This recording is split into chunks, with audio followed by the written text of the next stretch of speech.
اوس زما عزتمندو هغه نورې وړې وړې خبرې خو پرېږدئ، واسم رټه کېدلی دی، خو شیخ ادریس صاحب دامت برکاتو مولا علی الله دې ژوند کې برکت واچي. تاسو ټول پېژنئ کنه شیخ ادریس صاحب ډېر لوی نوم دی. د حسن جان صاحب رحمت الله علیه زوم دی، لوی شیخ الحدیث دی. هغه پسې وګورئ څومره پروپیګنډې شروع دي که نه شروع؟ ولې شروع دي؟ زه دا تاسو ته بار بار وایم چې قسم په خدای ویریږي د رب نه په دې معاشره کې اوس داسې خلک پیدا شوي دي چې د الله نم لري د رسول نم لري. ټیک شو جي چې د الله او رسول نه لري چې ما ته ورته څه شي او د هغې د الله او د رسول په خبرو اعتراض دی او هغه دا غواړي، یعنې موږ سره شوي دي، موږ هم دا غواړي چې ته زموږ د طبې خبره کوه، یعنې ته غلام شه چې موږ څه وایو هغه کوه. زما عزتمندو دا ډېر خطرناک رجحان دی. اوس به دې شیخ ادریس صاحب به یو خبره کړي، انسان دی خبره به کوي، ولې هغه به غلی ناست د هغه به خپله سرای نه وي، د هغه به خپل سوچ فکر نه وي چې یو خبر وکړي چې یاره دا خبره داسې ده. نو دا دومره بدبختي په معاشره کې راغلې ده چې یاره د چا د طبیعت خلاف خبرې نو هغه به نه کوي. بس دا څه شی شو؟ نو هغه غریب پسې اوس دا پروپیګنډې شروع دي. ساقي جان دی که څه بخو الله غصه م راشي وی ګورو خو هغه چې هغه شکل ته سړی وګوري حیران پاتې شي. ښه بیا هغه خو بدبختي کړې ده. الله دې چې کمنټس وګوري ډېرو کمو کسانو ورته لیکلي چې یاره ته غلط کار کې دا کار مه کوه. ډېر کمو اکثر له ورته موږ سره یو چې ته ورسره څه توره وکړي. ابلیس سره هم ډېر دي، فرعون سره هم ډېر وو، نمرود سره هم ډېر وو. خیال مو دی که نه؟ د ابوجهل ملګري هم ډېر وو، 1000 د محمد رسول الله ملګري 313. ٹھیک شو جناب؟ دا ابو سفیان ملګري په جنگ احد کې 3000، د نبی علیہ السلام وفادار ملګري 700. دا د تعداد خبرې نه دي، حق همیشه دپاره کم وي زمارونو. نو تاسو مونږ په دې ویرېږو. زه بل خصوصي خلکو ته وایم چې په دې علماو سره ولې نفرت وي؟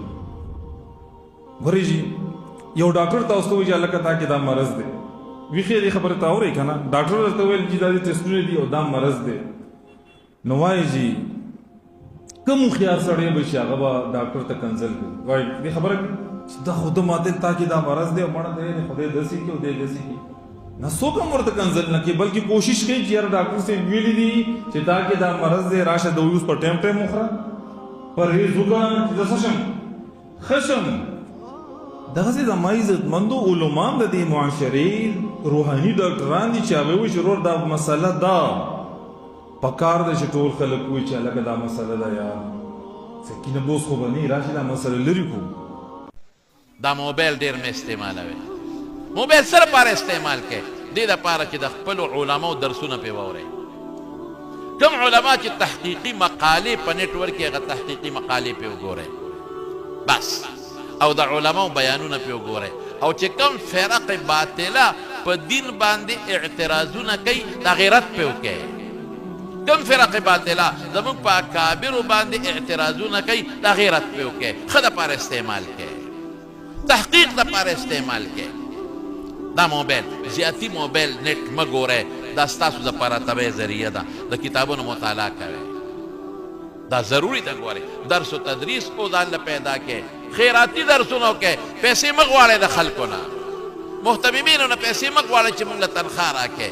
بالکل لله فی الله درس کوئ. تاسو ته ما ویلي دي په درس کې یو ځل نه بار بار چې ستاسو د رزق ذمه داري رب العالمین اخیستې ده، چې تاسو پیدا کړی یې. د مور په ګېډه کې وی نو فرشتې الله ته وي مر رزقو، رزق څومره دی الله او څه شی دی، ما لفظ استعمال شوی دی، هغې کې ډېر لوی عموم دی. څومره دی رزق، څه شی دی، مقدار یې څه دی، خوري به څومره، کم کیفیت به وي. لفظ د ما تاسو ته ما دا خبرې کړي دي. نو دا الله ذمه داري اخیستې راولیکوله رزق. او چې کم ذات کافر مشرک له روزي ورکوي نو چې د هغه د دین ته ناست دي او درس و تدریس ته ناست دي او د پیغمبر منصب باندې ناست دي نو هغه له به خدای روزي نه ورکوي. فکر مه کوئ ډوډۍ به دله خدای درکوي، قسم په خدای ښه روزي به دله خدای درکوي. زما د په ذات ته الله قسم بخاري مې مخکې پرته ده، موږ له خدای ښه رزق راکړو. موږ له تاسو له خدای دومره ډوډۍ راکړه دومره رزق خدای راکړه چې دومره رزق زما په خیال خانان مانان به ونه خوري موږ خلکو له ډېره روزي خدای راکړه زه اکثر دا یو خبره ادراه تفنن د خوشطبعه کوم وایم خلک چې څومره ناجوړه دي نو په وجود کې څه ناسې بیماري وي د هغې د وجې نه ناجوړې ممکن دا بیمارۍ ډېرې شته دا نه چې نشته رې خو زموږ د مولیانو زیات تر بیماري د ډېر خوراک د وجې ده مونږ چې ناجوړه یو که نه مونږ د ډېر خوراک د وجې ناجوړه یو هر وخت خدای خوراک راکوي ډوډۍ خدای راکوي هر څیز خدای راکوي د مخکې ورځو کې ما ته لږ یو بوټۍ د دې شوګر دا مسله اوچته شوې وه بیا خدای کنټرول کړه نو ما ته به ډاکټرانو ویل وا خواږه به نه خورې یو ځای کې ناست وم الوا پکې راغی نو ما ویله که راوړه الوا وخورو نو ملګري ما ته وایي دا خو ډاکټر په تا بنده کړې ده مې د خدای بنده یو نوړی چې مې وخوړی شوګر بس ونه اوچت شي یو دوه نوړی به خورم درې که نه نو شوګر خو 105 درجې به اوچت شي او چې نه خورم ټینشن پیدا کېږي